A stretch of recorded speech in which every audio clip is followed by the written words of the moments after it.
Ceci est un livre audio autogénéré par Google. 1. Le mariage aujourd'hui, ni d'amoureux ou ni de guêpes? Se marier, c'est vite fait, mais s'aimer toujours est une autre question. Jérôme et Rachel ont tous deux une bonne situation sociale et 3 enfants. Mais il existe dans leur couple un malaise vague et indéterminé, une tension qu'ils ont du mal à dissimuler. Quand l'un rentre à la maison, l'autre sort sans un mot, sans un regard. Lorsqu'ils ont l'occasion de se retrouver ensemble, il suffit que l'un ouvre la bouche pour que l'autre tempête explose. Jérôme n'a pas eu le temps d'aller rendre visite à la mère de Rachel, qui est arrivée du village pour un bilan de santé. Sa femme le lui a fait remarquer, mais il l'a mal pris. Très vite, la négligence de Jérôme a engendré un chapelet de reproches et de mauvaises réflexions. J'en ai marre de ton orgueil, de tes mensonges, des sautes d'humeur. C'est pas ton petit poste de directeur qui te monte à la tête. Qu'est-ce qu'on n'a jamais vu? A lancé Rachel à son mari. Et celui-ci a rétorqué: et moi je ne supporte plus tes plaintes, tes manières. Tu t'énerves pour un oui ou pour un non, devant les enfants en plus. Tu exagères. Essaye de diminuer un peu ton allure. La dispute a éclaté, alors que Jérôme était en train de déjeuner. Il a tapé du poing sur la table, et a renversé la bouteille d'eau qui s'y trouvait. Ensuite, il a tiré nerveusement sa veste accrochée à l'une des chaises et est sorti en claquant la porte. Désormais, le couple n'offre plus à ses enfants que le triste spectacle des portes qui claquent et des éclats de voix. Dans ce climat d'affrontement et d'agressivité, les enfants sont si terrorisés qu'ils s'enferment dans leur chambre. La crise se prolonge jusqu'à eux. Ils sont nerveux et dissipés au point que leurs résultats scolaires s'en ressentent. Le petit dernier apeuré pleure souvent quand il voit ses parents se disputer. Plus un mot ou un geste gentil. L'atmosphère est lourde et si intenable que la relation entre les deux jeunes gens est devenue comme un meuble rongé par les termites, et qu'un seul coup de pied suffit à ébranler. Mais le couple fait de gros efforts pour sauver les apparences, et résiste pour ne pas se séparer à cause de leurs 3 enfants. Pendant combien de temps résisteront-ils? Il convient de souligner que le mariage dans la société actuelle est de moins en moins l'affaire des parents, quel que soit le groupe ethnique. En dehors de quelques cas isolés de mariages arrangés, le choix d'un époux ou d'une épouse est personnel et libre. L'homme et la femme décident librement de se marier, parfois contre l'avis des parents, parce que chacun a reconnu la valeur de l'autre et croit que c'est avec cette personne qu'il partagera toute son existence. Dans cette perspective, le mariage est l'occasion donnée au couple non plus pour rêver d'amour mais pour s'aimer, pour expérimenter véritablement des moments de tendresse, de complicité, de plaisir, de joie et de don de soi.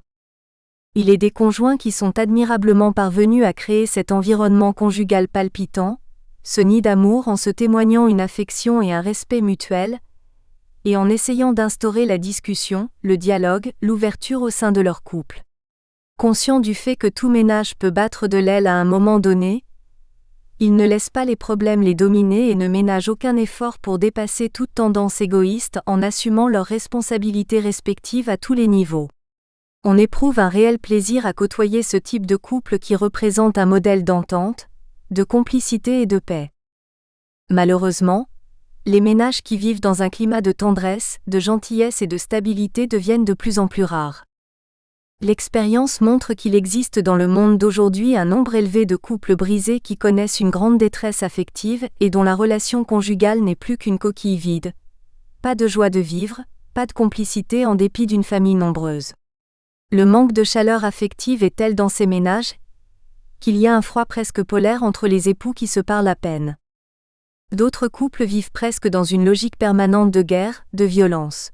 Conflits psychologiques, conflits avec les beaux-parents, conflits financiers, conflits de goût, conflits d'opinion, conflits de sexe, au point que le climat devient irrespirable, infernal. Faut-il s'étonner de la fréquence des adultères, des mensonges, des disputes dans ce type de ménage? Un fait anodin ou une simple discussion peuvent devenir l'objet de hurlements, de mots méchants et blessants transformant ainsi le foyer conjugal en panier de crabes, en plateforme de haine où les époux vont chercher à se faire mal, à s'affronter même physiquement avec une rare violence. En fait, on reste souvent interloqué, sans voix devant les couples qui se battent armés d'objets susceptibles de mettre la vie des uns et des autres en danger. Quand par exemple, Un homme assène un robuste coup de poing à sa femme en pleine figure ou collectionne des maîtresses qui se montrent méprisantes envers celle-ci. A-t-il oublié l'engagement pris à la mairie ou à l'église de l'aimer en dépit de tout et de la protéger? Et lorsqu'une femme multiplie des attitudes de mépris, d'insoumission et de désinvolture envers son mari, que fait-elle de la promesse d'être l'aide de celui-ci, d'accepter qu'il passe en premier et qu'il joue pleinement son rôle de chef? Un certain nombre de couples sont ainsi en lambeaux parce que les conjoints ont oublié leurs devoirs respectifs et mettent en avant leurs droits. Aussi, offrent-ils un spectacle d'agressivité, de violence et de désolation à leurs enfants et à leur entourage au point qu'on peut se demander s'ils ne sont pas devenus des adversaires, des fardeaux les uns pour les autres au lieu d'être des moitiés, des cadeaux. C'est le cas de Jérôme et Rachel. On peut observer que les tensions conjugales varient selon les couples, et qu'elles ont des causes à la fois internes et externes, voire intimes. Elles peuvent être dues aux conjoints eux-mêmes. Incompatibilité d'humeur, infidélité, égoïsme, autoritarisme, sexualité défaillante, etc., et peuvent provenir des parents de l'un ou de l'autre, ou encore de leur entourage.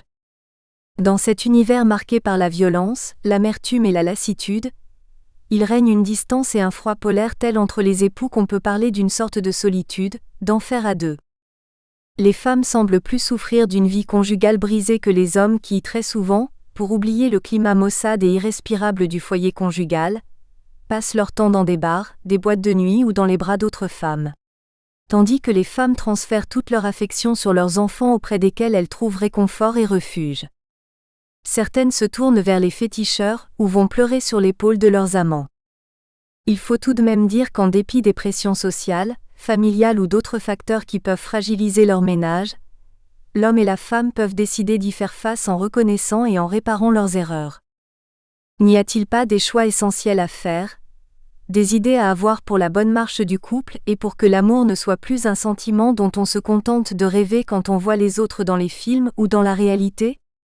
Ne faut-il pas donner à son mari, à sa femme autant de chaleur, autant de gentillesse qu'on en demande pour que le foyer conjugal soit une bulle de joie et de paix? 2. Le recours au fétiche, un cercle vicieux. Le fétiche est obscur et vain. L'amour plus sain.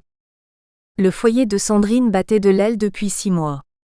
Sa meilleure amie lui conseilla donc de consulter un Nganga, avant qu'il ne soit trop tard. Sandrine se rendit au PK50 pour rencontrer Papa Ngombi, qu'on disait faiseur de miracles en cas de crise sentimentale ou conjugale. Papa Ngombi était si puissant qu'on le croyait capable de briser les ménages les plus solides et de redresser ceux qui étaient déjà par terre.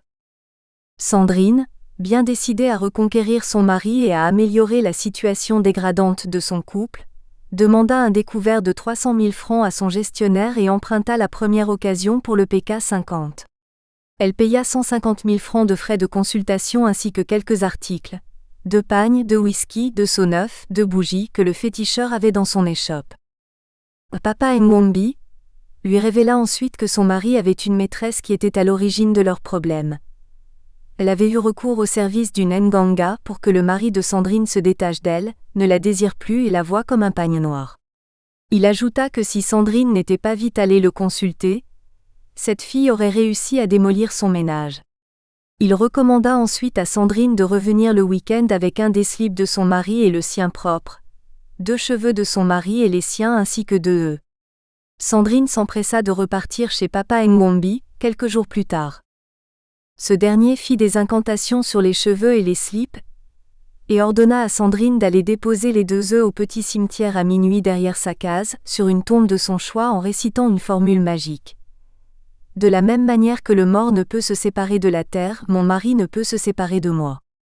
Quoi qu'il fasse et où qu'il soit, nous serons toujours liés comme le mort à la terre. Je mets ces œufs côte à côte pour que mon mari et moi soyons comme le mort et la terre. Sandrine retourna au cimetière à 5 heures du matin, pour y récupérer les œufs déposés quelques heures plus tôt. Elle mit ensuite les slips dans une bouteille ainsi que les cheveux, et alla jeter le tout à la mer en récitant une nouvelle formule qui avait le pouvoir de renouveler et de sceller l'unité conjugale. De la même manière que nos slips et nos cheveux sont mêlés dans cette bouteille, de la même manière mon mari et moi serons inséparables. Amy chérie, tu ne verras que moi, tu ne penseras qu'à moi, tu ne désireras que moi, tu ne seras qu'à moi. Une fois chez elle, Sandrine prépara une omelette aux champignons pour son époux et n'oublia pas, pendant qu'elle battait les œufs, de réciter une autre formule magique. Le mort ne peut ni tromper ni trahir.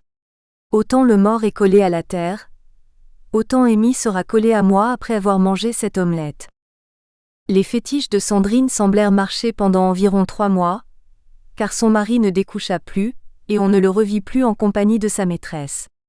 Mais le bonheur de Sandrine ne dura que ce laps de temps. Les absences de son mari au domicile conjugal redevinrent fréquentes et les rentrées de plus en plus tardives. Un jour, Sandrine crut devenir folle quand elle croisa son homme avec son ancienne maîtresse en train de faire des courses au premier campement. La pluie d'injures qu'elle déversa sur son mari et sa rivale sous le regard amusé des commerçantes et d'autres clients n'empêcha pas Amy d'épouser sa maîtresse 1 an plus tard. Ce qui traumatisa Sandrine et lui provoqua une dépression nerveuse et une anorexie. C'est une évidence d'affirmer que le fétichisme situe et définit l'Afrique d'une manière générale. Culte ou pratique qui consiste à donner un pouvoir surnaturel, bénéfique ou maléfique à un objet, le fétichisme est ancré dans les mentalités et sert à rechercher quelque succès dans un domaine bien précis. On le trouve partout, même dans les domaines les plus inattendus. On se rend compte en effet que certaines personnes passent leur temps à consulter les nganga pour tout, au point que le fétiche a remplacé les simples efforts personnels à fournir, les capacités et les compétences que Dieu a mises en chacun de nous. C'est ainsi que dans le domaine conjugal, beaucoup de femmes, par une sorte d'énergie du désespoir, ont souvent recours à l'aide du féticheur. Si elles s'aperçoivent que leur couple est en péril et que l'amour y est devenu branlant, fragile, elles font tout pour trouver un fétiche qui le ravive, le stimule. C'est ce que Sandrine a désespérément tenté de faire. D'autres femmes, en revanche, n'attendent pas que les problèmes surviennent pour courir chez le féticheur. Elles anticipent et vont lui demander un remontant, quelque chose d'efficace pour s'assurer les bonnes grâces, la générosité, l'amour et la fidélité du mari dont les frasques et l'inconduite sexuelle peuvent être redoutables. Une expression tristement célèbre, « mettre son mari dans la bouteille », désigne la pratique qui consiste à maintenir l'homme dans une sorte de cage et à l'obliger à ne s'attacher qu'à sa femme par des moyens artificiels. En fait, dans une société où les femmes jeunes et moins jeunes s'érigent en d'impitoyables séductrices, plus d'une femme mariée se sent menacée face à certaines célibataires qui raffolent des hommes mariés, car affirment-elles, ils semblent plus stables et plus responsables. Aussi, beaucoup de femmes, même des concubines et des maîtresses, dépensent-elles des sommes astronomiques chez les féticheurs et autres charlatans, pour mériter la générosité de tel homme sur le plan financier, solliciter l'impuissance du mari face aux nouvelles conquêtes ou pour que le mari ne voie et ne pense qu'à elle, etc. Les anecdotes choquantes, effrayantes et pathétiques sont nombreuses à ce sujet. En effet, les femmes remportent la palme d'or dans ce qu'on pourrait appeler le fétichisme du cœur. Les hommes qui se livrent à des pratiques fétichistes pour rechercher la stabilité du couple existent mais sont rares. Les hommes excellent, quant à eux, dans la recherche des fétiches qui renforcent le pouvoir, leur ouvrent la porte des postes de responsabilité et favorisent la promotion professionnelle et sociale. Il n'est pas exclu que certaines femmes entreprennent les mêmes démarches pour avoir la sympathie d'un chef et obtenir une promotion. Cependant, elles sont plus nombreuses à s'intéresser au nganga pour améliorer et renforcer les rapports avec l'autre sexe. C'est d'autant plus vrai que certaines femmes n'hésitent pas à faire manger des souillures dont on oserait donner des détails ici à leur époux, pire encore, à leurs simples amants parce qu'elles veulent les posséder, les obliger à n'avoir qu'elles absolument. Quelle perte de temps! Quelle illusion! Ces pratiques, d'une efficacité douteuse et éphémère, ruinent les femmes à tous les niveaux et enrichissent les charlatans. Une certitude subsiste, on ne peut nullement emprisonner un homme par des artifices, fût-il notre mari. C'est dans la nature de l'homme, quel qu'il soit, d'être stimulé par ce qu'il voit, de se rincer l'œil, d'admirer et de désirer ce qu'il n'a pas. Plus on l'empêche de regarder, plus on multiplie les scènes de jalousie, plus on rend son envie et sa curiosité plus fortes. L'essentiel est que le mari sache ce que sa femme, sa vraie, représente. Est-elle un poids lourd? Un poids léger? C'est connu de tous. Un poids lourd n'est pas turbulent et ne panique pas devant n'importe qui, n'importe quoi, n'importe comment. C'est pourquoi les fétiches ne nous semblent pas la meilleure solution pour obtenir tout ce que l'on veut de sa femme ou de son mari, ou pour avoir un foyer stable. La solution est dans des petites choses, des petites attentions, des détails que les gens négligent souvent mais qui sont assez efficaces pour produire de bons fruits et faire du mariage un lieu de vie et de complicité. En revanche, les fétiches ont le pouvoir d'enchaîner ceux qui les pratiquent, de susciter non seulement une sorte d'accoutumance mais de produire un effet de boomerang. Cela signifie que lorsqu'on a pris l'habitude d'aller chercher secours chez les charlatans, on ne peut plus s'en passer. Cela devient une drogue qui se retourne toujours contre le consommateur. Même si le fétiche peut donner l'impression d'agir dans le sens qu'on souhaite, cette action ne dure pas toute une vie. On peut même se rendre compte que notre situation est pire qu'avant. C'est d'ailleurs pourquoi bon nombre d'observateurs affirment que la plupart des personnes qui ont longtemps été victimes des pratiques fétichistes en viennent à haïr ceux ou celles qui se sont rendus coupables de tels actes à leur endroit. Cela prouve que seul le naturel peut vraiment procurer la paix. On est plus heureux ou plus heureuse de savoir que notre couple se porte bien naturellement. L'artifice étant éphémère, il aggrave souvent les problèmes du couple au lieu de les régler.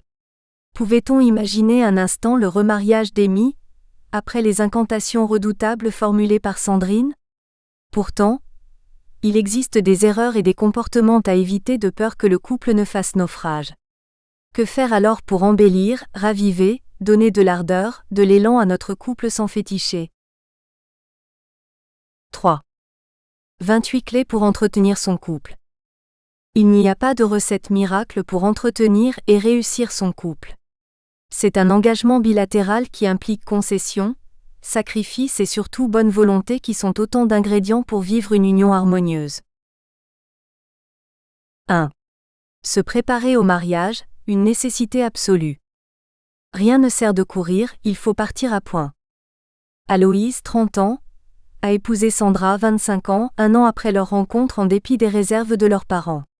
Sandra a fait toutes ses études primaires et secondaires en Europe, et est plus imprégnée des valeurs occidentales que des valeurs de son pays. Ainsi, trouve-t-elle ridicule que des gens qui s'aiment s'observent pendant une éternité avant de se marier ? Ce sont des choses d'avant qui ne marchent pas forcément pour tout le monde. Avait-elle répondu à sa mère qui tentait de la convaincre d'attendre que la relation avec Aloïse mûrisse un peu. Le mariage fut pourtant célébré en grande pompe, à la mairie et à l'église. Il y avait de quoi faire envie aux célibataires, tellement les deux jeunes gens étaient beaux comme des cœurs. Sandra tomba enceinte 2 mois après leur mariage. Ils eurent 2 enfants en 2 ans, mais cela ne suffit pas pour amener la paix et l'entente au sein du couple. Aloïse, à cheval sur les principes, était très macho et trouvait que sa femme avait des manières de blanche, car elle se permettait souvent de faire des remarques désobligeantes sur la famille de son mari, du genre « Tes parents sont un vrai pot de colle, ils ne peuvent pas nous laisser tranquilles 5 minutes. » C'est tout de même incroyable.